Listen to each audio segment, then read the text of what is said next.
Hey guys, Diane here, and if you're like me, you're definitely ready for fall. I got my pumpkin cup, pumpkins behind me, I got a sweater on, it's 94 degrees today, but no one would know that because I'm ready for fall.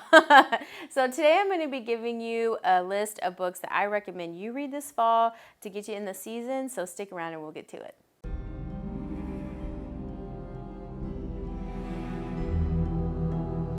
Okay, so today I'm going to be giving you a list of books that you should read during the fall. I'm going to be doing a whole separate video for Halloween reads, recommendations, and my Halloween TBR. So this is something separate, but these are still spooky. I mean, everything I read is horror, so basically you'll be good with anything. But just to start us off, these, I guess the top 3 books that I have on here are just like comforting, cozy, like super fall. So my first one is Haunting of Hill House by Shirley Jackson. And I know what you're thinking. You've never heard of this book. You've never seen someone recommend it. So I know this is definitely new to you. But this book is so like comforting and cozy. I listened to it on Audible. And I was just like doing fall stuff like knitting and baking, all that fun stuff. So I'm sure most of you know The Haunting of Hill House. It's basically the first haunted house story. It's really good. I've heard some people say that it's really boring. I wouldn't say that it's boring. It's more, it's really slow. And if you're not really paying attention, you're like, like I just missed a ghost. But I mean, it's really good. I would recommend it. I love it. The first time I listened to it, I was like, this is probably a yearly thing. And then we have The Turn of the Screw by James Henry, and this is also a classic that I'm sure everyone knows about. Creepy kid story, basically. And this is a really good one. I also listened to this on Audible, and they had like rain sounds in the background and a really like soothing like English accent voice. It was just like perfect. And then we have Halloween Party by Agatha Christie, and this one I haven't heard a lot of people talk about. I mean, not that surprising, I guess, but this is about a young girl, and they're at a Halloween party, and she keeps telling everybody like, "Oh, I witnessed a murder. I witnessed a murder." No one believes her, and then she ends up dead at the end of the party. So they kind of goes from there, and they're trying to figure out, who did this. And this is with Hercule Poirot. I can never say his name, but you know who he is. So this is a really fun, cozy read. I feel like anything with Agatha Christie, for the most part, is going to be entertaining. So I thought that was a fun read. I read that last year. And then we have Gone to See the Riverman by Christopher Triana. Actually, I have a physical copy of this one. Gone to See the Riverman by Christopher Triana. And I know I've talked about this book so much because I absolutely love it. It's one of my favorite books. I mean, the covers fall. It's just, I mean, it happens around October.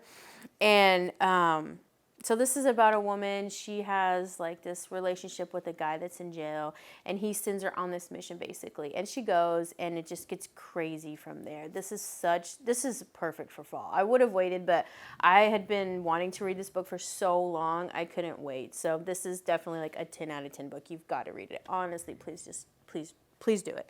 And then we have Needful Things by Stephen King. And my dog ate the bottom half of it, of course, because he does that.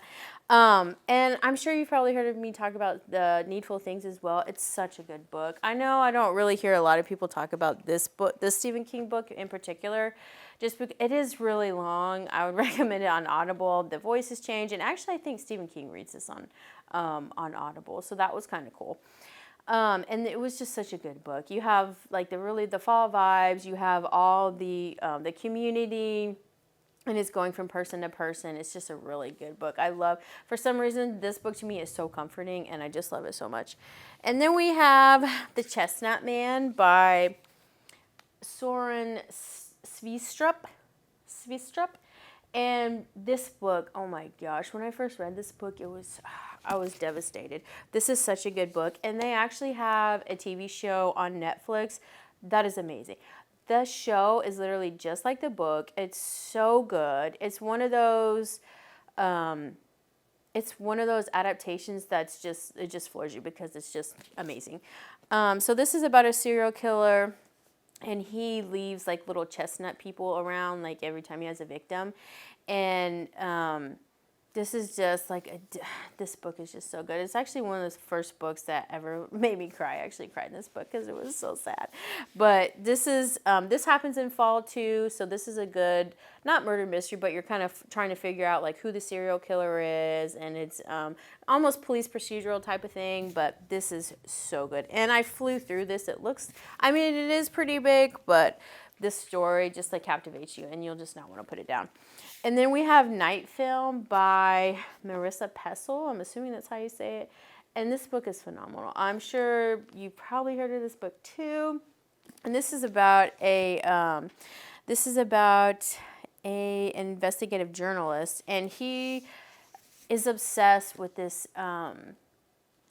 movie maker, movie guru, I guess you would maybe kind of call it. Cordova, and Cordova's daughter is found dead. So this investigative journalist is trying to figure out what happened to his daughter. He's trying to figure out where Cordova is, and you're kind of following this story. It's almost kind of like a police procedural as well, but I mean he's not a detective or anything, so he's kind of just doing it on his own. But this book is really good. It's really creepy. It has pictures in it, so that's cool, and the ending I was not expecting. I did not expect the ending in this. There were some turns that I didn't see coming. So this is a really, really good book. And it's so fall. I think it happens. And it's always raining, so that's cool. And then we have The Nightfall Gardens by Allen Houston.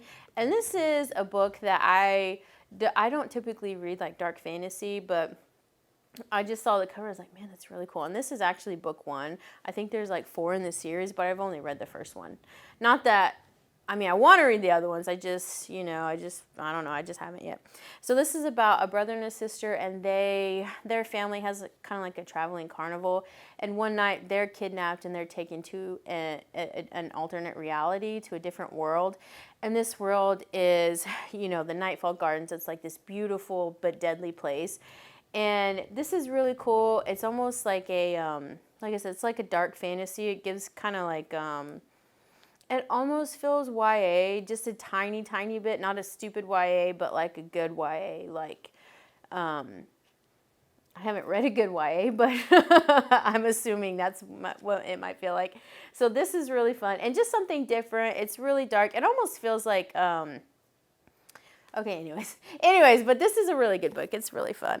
And then I have my latest book that's on here, The Patient, which I just finished, I don't know, a few days ago. I read that on Hoopla, but it's by Jasper DeWitt, and I'm shocked that I haven't heard more about this book. This book floored me. It's about a psychiatrist who works in a mental hospital, and he's new there. He just started, and he's like super smart. He's been to all the best colleges, and he just really wants to help people.